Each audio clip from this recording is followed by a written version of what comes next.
I don't remember precisely where we stopped, so. They had reached the edge of the gather tents, and now Pima realized that walking space existed, but was considerately covered with tenting to deflect the worst of the sun's baking heat. It was simple now for Pemer to move away from the journeyman harpers and the weir leader in a steady flow of people sauntering past the gather stalls. He saw Manoli turn about, trying to see where he'd got to. Then Sabel spoke to her, and she shrugged and moved on with him. Almost immediately, Pemer noticed one great difference between this and the gathers he had attended in the West. People took their time. In order to separate himself from his craftmates, Pemer had deliberately lagged behind. But when he would have stepped out again at his customary pace, he hesitated. No one was moving briskly at all. Gestures and voices were languid, smiles slow, and even laughter had a lazy fall. A great many people carried long tubes from which they sipped. Stalls dispensing drinks, chilled water, as well as sliced fruits were frequently placed and well patronized. About every 10 stalls or so, there were areas where people lounged, either on the sand or on benches placed about the edges. The tenting was raised in corners to catch breezes sweeping up from the river, cooling the lounge areas and the walkway. Pemer did one complete walkabout of the gather rectangle.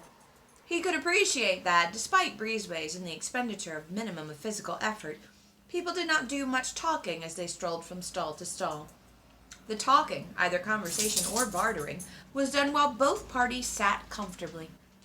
So he used one 30-second piece on a long tube of fruit juice and some succulent slices of a rind melon, found himself an inconspicuous spot in one lounge area, and settled to listen as he sipped his drink and ate. At first he didn't quite catch the softer drawl of these southeasterners. The low-pitched conversation between two men on his left turned out to be the innocuous boasting of one about the breeding lines of the splay-footed runners he was hoping to barter profitably, while the other man kept extolling the virtues of the currently favored strain. Disgusted at such a waste of his time, Pemer focused his ears on the group of 5 men on his right. They were blaming the weather on thread, the bad crops on the weather, and everything else except their lack of industry, which Pemer thought would be the real problem.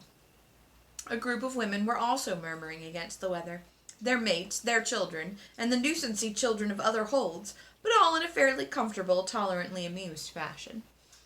3 men, with their heads so close together no sound passed their shoulders, finally parted, but not before Pemer saw a small sack pass from one to another and decided that they must only have been bargaining hard. The runner men left, and a new pair took their places, composed their loose robes about them, leaned back, and promptly went to sleep. Pemer found himself growing more heavy-eyed and sipped the last of his juice to keep him awake, wondering if he would find another lounge area as dull. A combination of excited voices and a chill breeze woke him. He stared about him, wondering if he had missed a drum message, and then oriented himself. Night had fallen, and with the set of sun, the cooler winds of evening blew cheerfully through the raised flaps. There was no one else in the tent with him, but he could smell the aroma of roasting meats and scrambled to his feet. He'd be late at the hold for his supper, and he was hungry. Cool evening had enlivened everyone, for the walkway was now full of quickly stepping, chattering people, and Pemer had to duck and dart his way out of the gathered tents. Hold on. Pemer lives in a world with time-traveling dragons, and his most concern is being late. Well, he doesn't have a time-traveling dragon. He can't just hop back for dinner. How do you think he got there? That's not his dragon. That's Natan's dragon. I know, but how is he going to get back? I'm just saying, I do not think that they use the dragons to be on time for supper. Alright. The dragon lumps on the hold cliff turned their brilliant lanterns of eyes on the doings below them, rivaling the blazing glow basket set on high standards about the gather grounds. No one challenged Pemer at the hold courtyard gates, and he found the main hall by simply following the general drift of the well-dressed people. Lord Lottie, according to Harper Hall gossip, was not a very outgoing man, but at a gather every holder did make an effort. The principal men and craftmasters of his hold were invited with their immediate families to dine in the hold hall, as well as such dragon riders and visiting lord holders, craftmasters, and masters who might be attending the gather. By custom, the Harpers ate at the first table below the main one. Pemer had never seen the resident Harper, Bantor, and hoped that Manoli and Sabel were already at the table. They were, and chatting in high spirits with Deese, who'd been seconded to Banter the night Manoli had walked the tables to become a journeywoman, and with Strud, who'd been posted to a sea-hold on Egan River that same night. Gray of hair, but with bright and unusually blue eyes, Banter welcomed Pemer with such friendliness for a mere apprentice that Pemer was made more uncomfortable by kindness than he would have been by taciturnity. Banter insisted on getting him fresh meats and tubers from one of the drudges, and heaped his plate so high with choice cuts that Pemer's eyes goggled. The other harpers talked while he ate, and when he had finally swallowed the last morsel, Banter suggested they all leave to make room for more of Lord Lotty's guests. Then Banter asked if Pemer would take a harper's turn on drum or guitar, and when Pemer saw Sibel's discreet nod, he agreed with a show of enthusiasm to take a guitar part. "Why, Pemer, I thought sure you'd take a drum part," said Manoli, her expression so bland that he nearly rose to her bait. Pemer restrained an urge to kick her in the shins and smiled sweetly at her instead. "You heard today what the drummers think of me," he replied so demurely that Manoli chortled until her eyes filled. As the harpers filed out of the hall for the gather, Sibel fell in step with Pemer. "Heard anything of interest?" "Who talks during the day's heat?" asked Pemer with heartfelt disgust. He suspected that Sibel had known about desert daytime indolence. "You'll notice the change in them now, and you'll only need to do the dance turns. If I gauged the gather right," said Sibel, glancing ahead at Manoli's slender blue figure in harper blue, "they'll keep her singing until she's hoarse. They always do." Pemer glanced swiftly at Sibel, wondering if the journeyman was aware of showing his feelings for the harper girl so openly. The first dance turn was the longest and most energetic. The crisp night air stimulated the dancers' gyrations until they were energetic beyond Pemer's credence. Quite a transformation from the languid manners of the afternoon. Then, as Banter, Deese, Strud, and Manoli remained on the platform to sing, Sibel nodded to Pemer to work his way from the square's attentive audience toward the smaller groups of men, drinking tubes in hand, conversing in quiet tones. The subdued level, Pemer decided, was out of courtesy to the singers and their audience, but it made it hard for him. He was about to give up when the word old-timers caught his ear.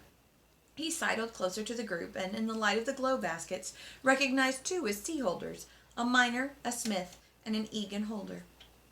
"I don't say it was them, but since they've gone south, we've had no more unexpected demands," said the smith. "Narish may also be an old-timer, but he follows Bendon's ways, so it had to have been old-timers." "Young Torek often sends his two master north for trade," said one of the sea-holders in a voice so confidential that Pemer had to strain to catch the words. "He always has, and my holder sees no harm in it. Torek's no dragonman, and those that stayed south with him don't fall under Bendon's orders, so we trade. He may bargain close, but he pays well." "In marks?" asked the Egan holder, surprised. "No, barter. Gemstones, hides, fruit, such like, and once—" Here Pemer held his breath for fear of missing the confidential whisper. 9 fire lizard eggs. "No." Envy as well as surprised interest were expressed in that startled reply. The sea-holder quickly gestured the man to keep his tone down. "Of course," and there was no disguising the bitter jealousy, "they've all the sand beaches in the world to search in the south. Any chance—" The fascinating conversation broke off as another sea-holder joined them, an older man, and possibly superior to the gossiping seaman, for talk turned to other things, and Pemer moved on. Then Manoli began to sing alone, the other harpers accompanying her. All conversations died as she sang, with what appeared to Pemer to be incredible aptness, the fire lizard song. Her voice was richer now, Pemer noticed with a critical ear, the tone better sustained. He couldn't fault her musical phrasing, nor should he be able to after 3 turns of severe instruction by Master Schonecker. Her voice was so admirably suited to the song she sang, he thought, and more expressive than many singers who had even better natural voices. As often as Pemer had heard the fire lizard song, he found himself listening as intently as ever. When the song ended, he applauded as vigorously as everyone else, only then aware that he had been equally captivated. Putting words to music was not Manoli's only talent. She put her music in the hearts and minds of her listeners, too. While her enrapt audience started shouting for their favorite tunes, she beckoned Sibel to the platform, and they sang a duet of an Eastern sea-hold song, their voices so well blended that Pemer's respect and admiration for his fellow harpers reached unprecedented heights. Now, if only his voice turned tenor, he might have the chance to sing with... He played 3 more dance turns. But Sibel had been correct. The Egan gatherers wanted Manoli whenever she would favor them with a song. Pemer also noticed that for every solo she sang, there was at least one group song and a duet, including the Egan harpers. Clever of her to forestall ill feeling. Too bad such discretion did not translate into his particular problem with the drum apprentices. Whether it was because he had to sleep in the afternoon or because the desert air was particularly bracing, Pemer was never sure. But it was only when he noticed the thinning of the crowd around the dance area and the increased number of people rolled up in their blankets in the gather tents that he began to feel fatigue. He looked around then for Sibel and Manoli. When he saw nothing of them, he finally sought a weary, yawning Strud, who advised him, with a grin, to find a corner and get some sleep, if he could. It had been easy enough to sleep that afternoon, but now, with no heat to lull him, the things he had heard, music as well as malice, danced in his mind.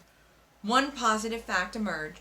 The old-timers' descent on the miner in Fort Hold was not an isolated incident. He also knew that while Narish, Egan's old-time weir leader, was respected, Egan holders would have given much to be beholden to Bendon instead. A sharp peck on his ear woke him, and he had a momentary fright before he focused his eyes on Rocky's cocked head and heard the reassuring soft chirp. Somebody was snoring lustily beside him, and Pemer's back was warm. He cautiously eased away from this unknown sleeper. Rocky chirped again, and hopping off his shoulder, walked a few paces away with exaggerated steps before looking back at Pemer. He wanted Pemer to come with him, and while his eyes were not red with hunger, they were whirling fast enough to indicate some urgency. "I don't need a drum to get your message," Pemer said under his breath, as he moved further away from his snoring bed companion. He really must have been tired to sleep through that sort of racket. Rocky landed on his right shoulder, poking at his cheek to force his head left. Pemer obediently ducked under the tent flap, and in the glows that were shedding a subdued waning light on the sands before Egan Hold, he saw the dark bulk of a dragon and several figures. Rocky called in a sweet light voice, and then took off towards the group. Pemer followed, yawning and shivering in the chill pre-dawn breeze, wishing he had some claw, especially if the presence of a dragon meant he had to go between. He was cold enough already. The dragon was not Leoth, as he'd half expected, but a brown nearly as big as the Fort Weir dragon. It had to be Canth. And it was. For as he neared the group, he saw the scars on Fnor's face from the dreadful, near-fatal scoring he'd taken on his famous jump to the Red Star. "Come on, Pemer," called Sibel. "Fnor's here to take us to Bendon Weir. Ramoth's latest clutch is hatching." Pemer started to whoop with joy, then bit his tongue, choking off his jubilation. Bad enough he'd been to a gather, but when Clell and that lot heard he'd been to a Bendon hatching, his life wouldn't be worth a wax mark. He saw in the same instant that the others were expecting him to react with appropriate anticipation, and, loudly damning his changing voice, he affected as genuine a smile as he could manage. The groan that escaped him as he climbed to Kent's back was for the inexorable forces he couldn't resist, rather than the physical effort. He endured in silence Sibel's teasing about the miseries of an apprentice's life, and then Manoli's for his silence, which she attributed... I liked butter. Are you interrupting me for some reason? Yes. And that... Never happened because I had some licked butter. Oh my god. Well, butter that I licked. Take that to the kitchen. Never mind, Pemer, she said with an encouraging smile. There's bound to be some claw left in the pot for you at Bendon Weir. She peered down at his face. You are awake, aren't you?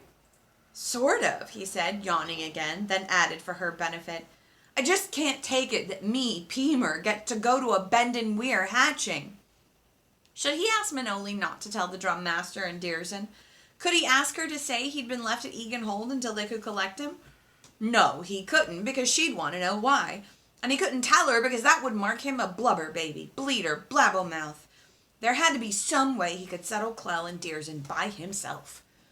Despite his misgivings, Pemer succeeded to succumb to the fear-charged thrill of Can I drink straight from this? It's almost empty? Yeah, go ahead. Kant's initial vault into the air, the sensation of being pressed down, the breathlessness as the huge wings beat powerfully and he felt the effort of Kant's neck muscles under his buttocks. It wasn't quite as scary flying in this pre-dawn darkness, because he didn't know how far he was above the ground, particularly since his face was turned away from Egan Hold's fading lights. But he caught his breath in a spurt of pure terror as Fëanor gave Kent the audible request to take them between to Bend and Weir. He was again alone in the intense, sense-deprived, utter cold, and then, before the cold could sink to his bones, they had emerged into the brightening day, momentarily suspended above the massive bowl of Bend and Weir. He had been to Fort Weir once by cart with a group of harpers when Ludith, the Weir Queen, had her first queen egg hatching. He'd thought that Fort was huge, but Bendon seemed much bigger. Perhaps because he was seeing it from Dragonback. Perhaps because of the light touching the far edges of the bowl, gilding the lake. Perhaps it was because this was Bendon. And Bendon figured so hugely and importantly in his eyes, and the eyes of everyone else on Pern. Without Bendon and her courageous leaders, Pern might have been half destroyed by Thread. Another dragon appeared in the air just above them, and instinctively Pemer ducked, hearing Manoli laugh at his reflex. A third and then fourth dragon arrived even as Canth began to glide down to the bowl floor. By the time Pemer could slide from the brown shoulder to the ground, he marveled that the dragons hadn't collided mid-air, appearing as they had with such startling frequency. Beauty, Kimi, Rocky, and Diver popped in above Manoli's head, caroling with excitement, and suddenly they were joined by 5 other fire lizards Pemer had never seen before.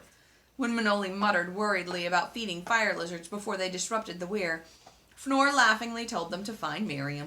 She was likely to be supervising breakfast in the kitchen caverns. Sibel's nudge in his ribs reminded Pemer to thank the brown rider and his dragon. Then the 3 harpers made their way across the bowl to the brightly lit cavern.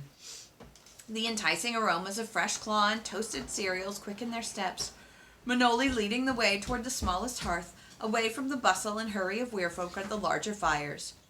"Miriam?" she called, and the girl at the hearth turned, her face lighting as she recognized the new arrivals. "Manoli, you came! Sibel, how are you? What have you been up to recently get so tanned? Who's this?" Her smile disappeared as she noticed Pemer bringing up the rear, as if such a scruffy apprentice shouldn't be in such good company. "Miriam, this is Pemer. You've heard me speak of him often enough," said Manoli, putting her hand on Pemer to draw him forward and closer to her. The intimacy a guarantee of him to Miriam. "He was my first friend at the Harper Hall, as you were mine here. We've all been at the Egan Gather, baked yesterday, frozen this morning, and very hungry." Manoli let her tone drift upward plaintively. "Well, of course you're hungry," said Miriam, breaking off her stern appraisal of Pemer to turn to the hearth. She filled cups and bowls and set them out on one of the small tables with such alacrity that Pemer changed his first, unflattering impression of her. "I can't stop long with you. You know how things are at the weir when there's a hatching, so much to do. The important details you really have to see to yourself to be sure they're done right." She flopped gracelessly into a chair with an exaggerated sigh of relief to underscore the weight of responsibility on her shoulders. Then she ran both hands through the fringe of brown hair on her forehead, ending the gesture with pats at the neat plaits that hung down her back. Pemer eyed her with a certain skeptical cynicism, but when he realized that Manoli and Sibel took no notice of her mannerisms and had sought out her company from everyone in the busy cavern, he came to the reluctant conclusion that there must be more to her than was obvious. Beauty landed on Manoli's shoulder just then, chirping with some petulance, her eyes whirling reddishly. Diver swooped to Manoli's other shoulder just as Kimi landed on Sibel's. Rocky, to Pemer's intense delight, came to roost on his. "I thought that was Rocky," Miriam said, pointing accusingly at Pemer, as if he oughtn't to have a fire lizard anyhow. "It is," said Manoli with a laugh, "but Pemer helps me feed him every day, so Rocky's just reminding us he's hungry too." "Why didn't you say they hadn't been fed?" Miriam bounced to her feet, scowling with disapproval. "Really, Manoli, I'd have thought you'd take care of your friends first." Sibel and Manoli exchanged guilty smiles as Miriam stalked off to a table where women were cutting up wherries for the hatching feast. She returned with a generous bowl full of scraps, 3 fire lizards hovering anxiously above her. She shooed them away, reminding them with gruff affection that they'd already been fed. To Pemer's relief, because he was developing an antipathy to her manner, Miriam was called away to one of the main hearths. Rocky poked his cheek imperiously, and Pemer concentrated on feeding him. "Is she a good friend of yours?" Pemer asked when the first edge of fire lizard hunger had been eased. Sibel laughed, and Manoli made a rueful grimace. "She's very good-hearted. Don't let her ways put you off." Pemer grunted. "They have." Sibel laughed again, offering Kimi a large chunk of meat so he could get a swallow of his claw while she struggled to chew. Miriam does take a bit of getting used to, but as Manoli says, she'll give you the shirt from her back. Complaining all the time, I'll wager, Pemer said. Manoli's expression was solemn. She was fosterling to Brecky, and Menora's always said that it was Miriam's devoted nursing that helped Brecky live after her queen was killed. Really? That did impress Pemer, and he looked for Miriam among the knot of women by the hearth as if this disclosure had caused her to change visibly. Don't. Please don't judge her too quickly, Pemer, said Manoli, touching his arm to emphasize her request. Well, of course, if you say so. Sibel winked at Pemer. She says so, Pemer, and we must obey. Oh, you. And Manoli dismissed Sibel's teasing with a scowl of irritation. I just don't want Pemer jumping to the wrong conclusion on the basis of a few moments' meeting. When everyone knows, said, and Sibel rolled his eyes ceilingward, that it takes time, endurance, tolerance, and luck to appreciate Miriam. Sibel ducked as Manoli threatened him with her spoon. They had finished feeding the fire lizards and sent them out to sun themselves when Miriam popped up before them again, exhaling a mighty sigh. I don't know how we're going to get everything finished in time. Why those eggs have to be so awkward in their timing. Half the Western guests will be dead of sleep and need breakfast. See? She waved toward the entrance where dragons were depositing more passengers. There's so much to be done. And I particularly want to get to this hatching. Falessin's a candidate today, you know. So Fenora told us. I could manage the breakfast hearth, Miriam, said Manoli. Just set us a task, said Sibel, throwing his arm across Pemer's shoulder, and we'll do our best to assist. Oh, would you? Suddenly the affected manners dropped, and Miriam's scowl gave way to an incredulous smile of relief, illuminating her face and making her a very pretty girl. If you would just set up those tables, and she pointed to stacks of trestles and tops, that'd be the greatest help. She was again summoned across the cavern and dashed off with a smile of such unaffected gratitude that Pemer stared at her in astonishment. Why did the girl act so oddly? She was much nicer when she was just herself. So, Felison stands on the hatching ground, said Sibel. I missed that this morning. Sorry, thought I told you, said Manoli, rising to clear the table of their dishes. I wonder if he'll impress. Why shouldn't he? Asked Pemer, startled by her doubt. He may be the son of the Weir leaders, but that doesn't necessarily mean he'll impress. Dragon choice can't be forced. Oh, Felison will impress, said a dragon rider, approaching the small hearth, two others just behind him. Are you tending the pot, Manoli? And a good day to you, Tegellin, Manoli said with a pert smile for the bronze rider as she poured claw for him. How's yourself, Sibel? Tegellin went on, seating himself on the bench and gesturing to the other riders to join him. Hard put upon, said Sibel in a long-suffering tone that sounded suspiciously like an imitation of Miriam. We just got organized to set up the tables. Come on, Pemer, before Miriam lays about us with her ladle. Because Manoli had so stoutly championed Miriam, Pemer kept an eye out for the girl as he and Sibel arranged the additional tables. He spotted Miriam dashing from one hearth to another, called to assist in trussing wherries for roasting, herd beasts for the spit. He watched her organize one group of youngsters to peel roots and tubers and another to laying the tables with utensils and platters. He decided that Miriam had not been puffing up her responsibilities. Manoli, too, was kept busy, feeding dragon riders and their sleepy-eyed passengers, dragged from their beds for the imminent hatching.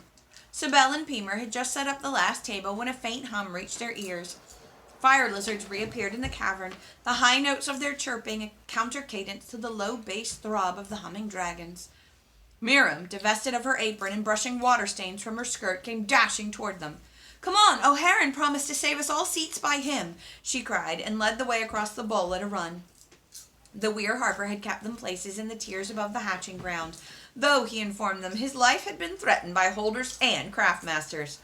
Pemer could see why as he settled down, for this was a splendid position in the second tier, close to the entrance so that the view of the entire ground was clear.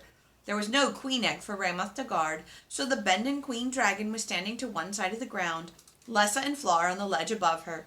Occasionally, the enormous golden dragon looked up at her weir mate, as if seeking assurance, or, Pemer thought, consolation, since the eggs she had clutched were shortly to be taken from her care. The notion amused Pemer, for he'd never have ascribed maternal emotion to Bendon's preeminent queen dragon. Certainly, Raymoth, with her yellow flashing eyes and restless foot shifting, wing rustling, was a far picture from the gentle concern herd beast females or runners showed their offspring. A blur of white, seen from the corner of his eye, drew Peemer's attention to the hatching ground entrance. The candidates were approaching the eggs, their white tunics fluttering in the light morning breeze. Peemer suppressed his amusement as the boys, stepping further on the hot sands, began to pick up their feet smartly. When they had reached the clutch, they ranged themselves in a loose semicircle about the gently rocking eggs. Raymoth made a noise like a disapproving growl, which the boys all ignored, but Peemer noticed that the ones nearest her edged surreptitiously away.